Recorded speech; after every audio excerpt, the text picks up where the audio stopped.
Hayırlı günler arkadaşlar. Bundan sonra böyle projelerle güzel videoları çekmeye çalışacağım size. Şimdi arkadaşlar gördüğünüz resimdeki arabanın bir benzerini yapacağız. %100 aynı olmayabilir çünkü her malzeme her yerde bulunmuyor. Önce şase kısmından, yani taban kısmından başlayacağız. İlk önce altını şöyle gördüğünüz 21'lik 2 milim borularımız. Şunlar 100 santim. Bunlar da 80 santim uzunluğunda. Yani boyu 100 santim olacak. Eni de 80 santim olacak. Şekilde yapacağız. Yüksekliği de 30-35 santim gibi. Şu an daha karar vermedim ama o büyük ihtimal 30 santim yapacağım. Tekerleri vesaire olacak. Küçük bir römork olacak. Bu şaseye yeter. Zaten üzerine de tel atacağımız için mukavemet sağlar. Zaten ağır yükler için yapmayacağız. Biraz daha bunu hobi tipi yapacağım. Bu deneme versiyonu olacak. Daha sonrasından daha büyüğünü yapacağız. Daha kalın malzemeyle. Şu an sırf size video çekebilmek için yapıyorum. Önce şunları arkadaşlar, bunları böyle yan yana koyacağız. Yani 80 ise 20, 40, 60, 80 diye. Yani 25'er 27.3 civarında bir aralık olacak. Şöyle göreceğiniz gibi ölçeceğim. Kaynatacağım. Aşama aşama sizle paylaşacağım.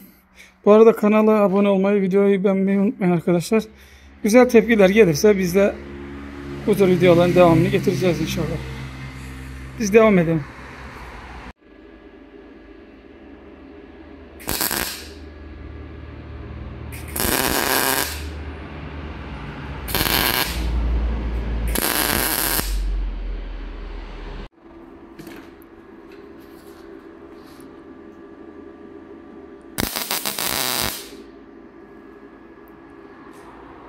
Evet arkadaşlar, şasenin son kaynaklarını da attım. Gördüğünüz gibi 100 santime 80 santim aralıklar, 20'şer 20, 40, 60, 80 diye. Biraz da simetrik olsun diye zaten bu ölçüleri yaptım. Bunun farklı versiyonları var ama biz böyle yapacağız. Her tarafı kaynattım. Şöyle bir daha çevireyim. Eldivenle tutmam lazım ama evet, son şurası kaldı.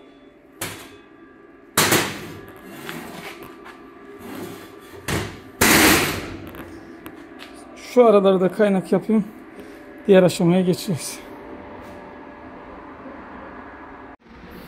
Arkadaşlar şimdi 2 adet şöyle 160 santim uzunluğunda kestik boruları.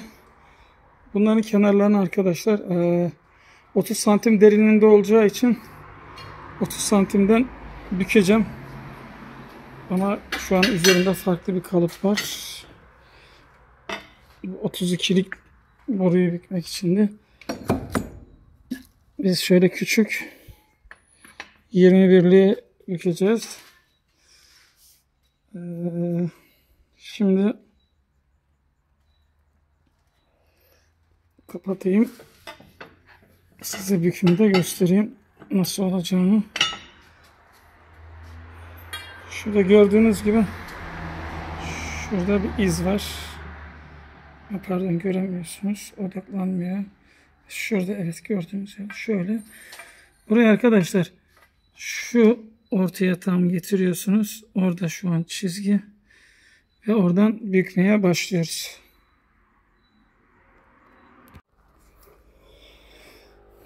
Evet arkadaşlar, bu parçadan 2 tane bükeceğim. Şuralarını kontrol ettim. 45'ini hem gönyeyle aldım. Bundan 2 tane yapıyorum. Şöyle gördüğünüz gibi göstereyim ama bunun ortasına bir parça daha gelecek. Şunları bakın, şöyle 45 olduğu belli zaten, ucuca geldi. Şöyle kaynatacağım. Ortasından da kayıt olacak. Onun için şu an kaynatmıyorum. İkincisini hazırlayacağım. Ön tarafı, arka tarafı da hazırlayacağım. Daha sonra bize ne kalacak? Tekerlek ve şu çeki kısmı kalacak. Devam edelim. Ara ara videolarda detayları anlatacağım size.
Gördüğünüz gibi yan kapağı da kaynattım. Diğer kapağı kaynatacağım. Ayrıca şu aralardan da bir veya iki tane, maksimum iki tane kayıt atacağım. Karşıyı da yapıp ön arka. Böyle devam ediyoruz. Gördüğünüz gibi 45 dereceleri tutturmaya çalıştım elimden geldiğince. Hidrolik bükümle yaptığımız için onda tam bir net şeyi alamıyoruz ama gene az elle, gözle. Bir de ölçü yapıyorum oraya. Onunla çıkardık. Şase çalışmalarımız devam ediyor.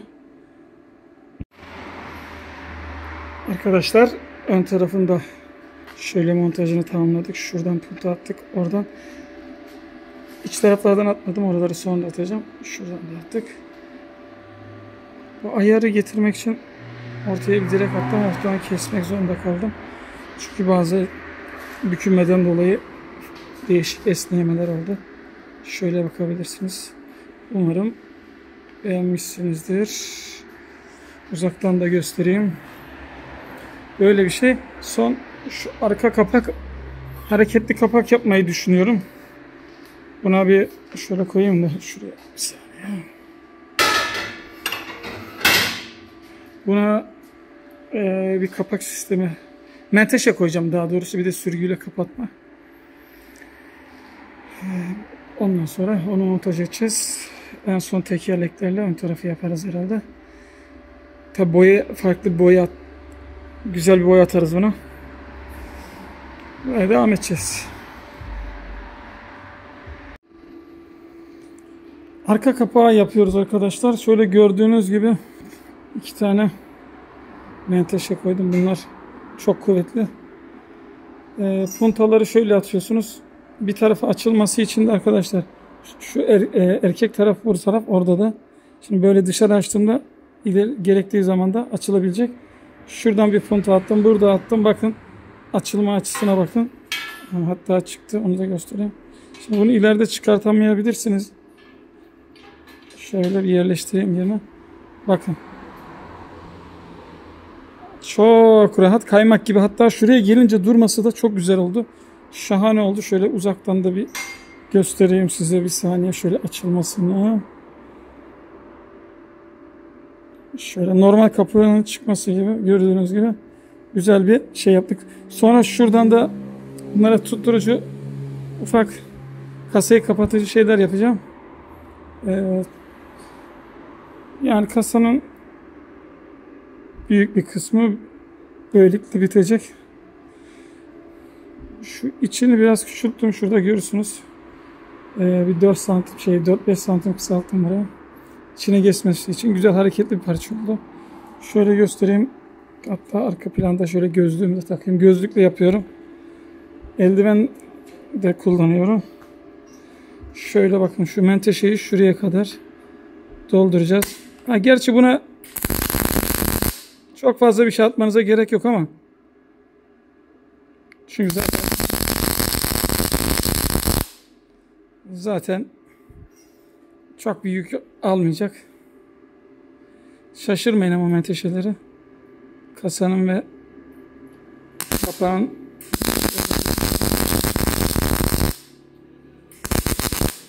öyle sağlamlaştıracağım. Çok fazla atmayacağım oraya.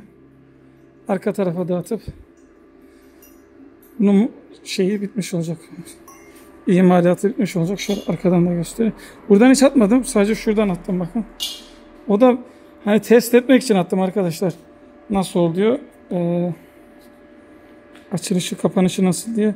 Bunları pek kullanmıyorum. Bunları büyük kapılarda kullanıyordum o yüzden. Bunlar kullanayım dedim. Bir güzel olsun ya.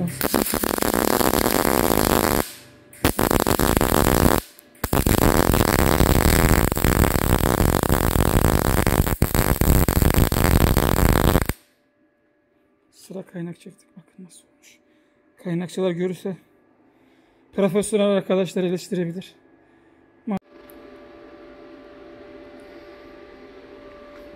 Evet arkadaşlar. Arabamızın büyük bir kısmını yaptım. Ara videoları çekemedim. Cenazemiz vardı. Şöyle gördüğünüz gibi kapak yaptım. Buna da teli şey yaptım. Ön kol yaptım. Yani tekerlekler vesaire her şey tamam. Aynen şu saçlardan 2,5 santim aralıklı saçlar tellerden Pardon, saçlardan diyor. Böyle döneceğim onu. Altına da biraz daha kalın koyacağım. Çünkü bunun biraz daha kalını var bende. Daha sağlam olacak. Bu şekilde devam ediyoruz çalışmaya. Yanları da bitirince videoda göstereceğim inşallah size.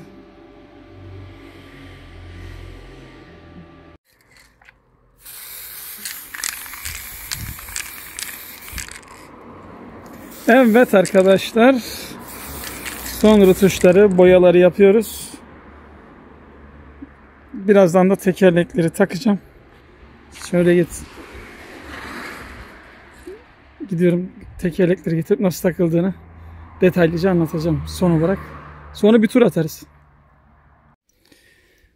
Arkadaşlar, gördüğünüz cıvatamız. Burayı 27'lik borunun içine bunu yerleştirdim. Şimdi önce bir pul koyuyorum. Sonra lastiği düzgün koyun. Bu dışarıda olacak sibop. Sonra bunu geçiriyorum. Şöyle.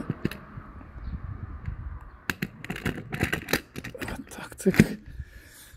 Sonra bir pul daha koyuyorum. Ardından cıvata. Orada size bir öneride bulunacağım.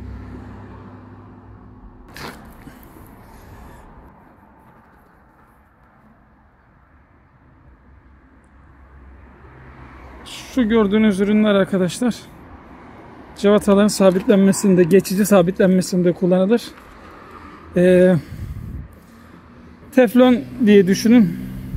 Sıkıştırıp kalması için. Böyle cıvataların içine sıkıyorsunuz bunu. Şimdi bunu niye kullanıyorum arkadaşlar? Somunu, şimdi bunları sıkacağım ya. Belli bir yerde çıkmaması için, sabit kalması için koyacağım. Kullanımı gayet kolay. İster. Şimdi ben şuraya kadar bunu getireceğim. Bakın şöyle göstereyim.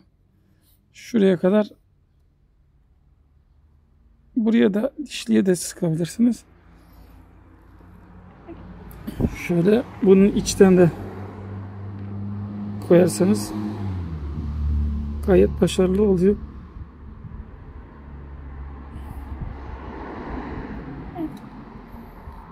Şimdi şöyle takayım da orada daha rahat göstereceğim size. Sıkılması konusunda. Bakın arkadaşlar, şu dişlere, gördüğünüz kısma sıkarsanız bu donup kalacak. Cıvatanızın somunla kaynamasını sağlıyor geçici olarak. Sonra tekrar elinize aldığınız bir söküm aletiyle yerine takabilirsiniz. Şunu ters taktım herhalde. Bazen kirleniyor. Ben bunu söktüm bir kere arkadaşlar. Denedim. Baktım nasıl oluyor diye. Gayet güzel oldu. Şimdi böyle elle. Bunu el yordamıyla yapın. Bakın. Böyle bunu bırakırsam böyle kaynar. Ama ne olur tekerlek burada çok oynar. Biz ne yapacağız bunu? Şunu sonuna kadar, şuraya dayanıncaya kadar, yani lastiğin sallanmasını engelleyeceğiz. Şöyle sıkıştıracağız biraz. Tam sıkışmayacak yani. Hafif tatlı olacak. Bakın görüyor musunuz? Somun dönüyor. Şöyle döndüğü için, ama bakın çok hafif var. Az bir şey daha sıkarsam nasıl olur? Bu kadar bence yeterli.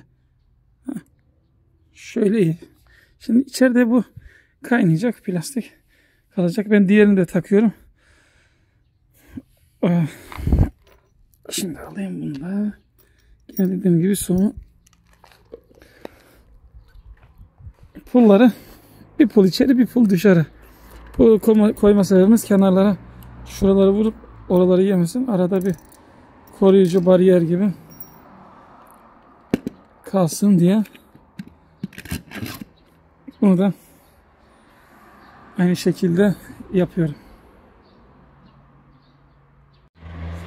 Evet arkadaşlar, hazır. Gördüğünüz gibi asistanım da geldi. Küçük asistanım. El arabamız gidiyor. Şöyle bir döner misin onunla Serra? Dön bu tarafa, benimle dön. Evet. Nasıl oldu? Ağır mı sence? Yani biraz. Senin için biraz. Yani çok ağır değil. küçük bir çocuk rahatlıkla çekiyorsa. Şimdi Serracığım koy onu yavaşça yere. Koy yere. Evet arkadaşlar. Arabamız hazır. Şuradan da ayaklık yaptım ona. Şöyle göstereyim. Orayı da boyadım aynı zamanda. Şuraya bir pim koydum. Buna daha uygun pim de bulunur. Ben şu an idareten koydum. Takabildim. Şöyle taktım. Ayaklığını da böyle koydum. Arabamız hazır. Gördüğünüz gibi. Nasıl sence Serra? Güzel. Gel bakayım yanıma. Yorumlarını alayım. Rengi nasıl? Rengi antrasit. Farklı renkte de olabilir. Ben şöyle göstermedim arkadaşlar. Burayı böyle açıyorsunuz. Yükünüzü boşaltmak için açtığınızda bakın. Baba burası. Şöyle. Baba. Ha, oraya bir şey bisiklet koyarsın. Çuvalları doldur. Olabilir. Ha kızım söyle. Söyle fikirlerini alayım. Gel böyle gölgeye gel. Neydi? Yani tekerlekli şeyleri yani bir yere getirme yani yürümeli. Evet. Kullanabilirsin. Mantıklı. Kalın malzeme. Yani çok kalın dedim yani 21'lik boruyla yaptık arkadaşlar. 21'lik 2 milim. Çin'de yapılan muadillerine baktım. Onlara orada görünümde böyle büyük bir şeymiş gibi yapıyorlar. Biz de böyle yaptık. Umarım beğenmişsinizdir.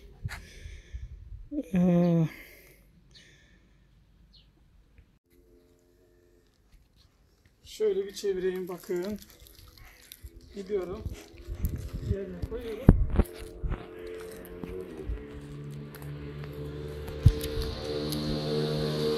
Buraya koyayım ben. Ayrıca fotoğraflarını da çekeceğim. Şöyle ayaklarını. Evet arkadaşlar. Serra'yla ürünümüzün başına gel kızım.